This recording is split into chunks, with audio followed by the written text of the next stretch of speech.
January 3rd reception.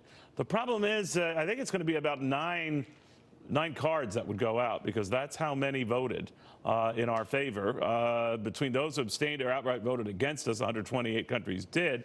The bottom line is that despite all the threats that we might consider cutting back UN funding in the future, we account for about 28% of the UN funds that are paid. We might just hold back on that.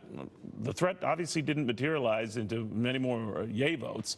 The former aide to Maggie Thatcher and Nile Gardiner with us. Now, did it backfire, do you think? I think that, Nikki Haley did a tremendous job at the UN yesterday. She really advanced very bold, strong U.S. leadership. It was absolutely the right message to send. But they didn't listen to it now. They didn't listen to it because they didn't listen. But I think this is an important message to convey, that U.S. foreign assistance, and after all, the United States gives over $40 billion a year to 160 countries across the world. This should be linked to support from those countries to the United States. And I think that the days when the United States would simply just dole out money to countries, in many cases, who consistently vote against the United States or the United Nations, those days should be over. And so I fully agree with the stance taken by Ambassador Haley. This was a powerful message about the U.S. national interest and a clear-cut signal to those who receive foreign aid that their votes against the United States will be taken into consideration in terms of future U.S. foreign aid disbursement. Let's say they deliver on that, but other nations come to the fore, China and Russia, and they're more than happy to compensate for whatever money we pull. Could it backfire on us? I don't think it's going to backfire, actually, and I think it's very important to stand on the matter of principle here. U.S. taxpayers' funds should not go towards those who undermine the United States on the world stage. The United States, of course, remains the biggest giver of foreign assistance on the international stage. And we're talking about huge sums of money here. I don't think you're going to see China or Russia replacing the United States in that role. But we have to ensure that U.S. taxpayers get value for money. And we do have to send a very, very emphatic message to the world. Oh, no doubt. I think I understand the message. Yeah. My worry about it, Niall, is that we end up, maybe it wasn't our intent coming into this, we end up looking like babies.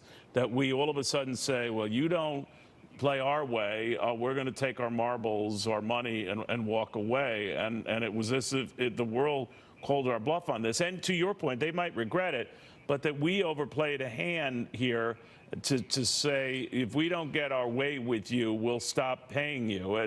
I don't know if that's the approach to take. I can understand the frustration behind it, as you outlined, but is it a constructive way going forward?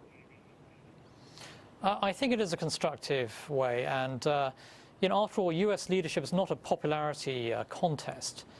U.S. leadership is about advancing strong U.S. principles and interests. And we do see at the United Nations, an organization, a world body that receives over $8 billion a year from U.S. taxpayers, we do see consistently a number of countries who vote almost all the time or very regularly against the United States at the United Nations General Assembly. And we need to factor that into consideration with regard to foreign aid assistance. And I do think that the U.S. government owes it to the U.S. taxpayer to ensure that full accountability is given in terms of how U.S. money is given out. And it's only right, I think, that the U.S. ambassador to the United Nations make it very, very clear to all of the countries who are part of the UN General Assembly that they will be held to account. So this is real, strong U.S. leadership. It's not leading from behind, as we saw with Barack Obama over the last few years. We have a new style of U.S. leadership, a much more robust style of American leadership, and that's a good thing. All right, maybe you're right, but it wasn't reflected in that vote. It didn't change a vote. It might have actually added more no votes, but we'll see. Nile Gardiner, thank you very much. Very good seeing you again. Thanks very much, Neil. Great to see you. All right, why did Eric Schmidt step down as executive chairman of Alphabet? There are all sorts of reasons being given, that he wanted to apply more time to his philanthropy and other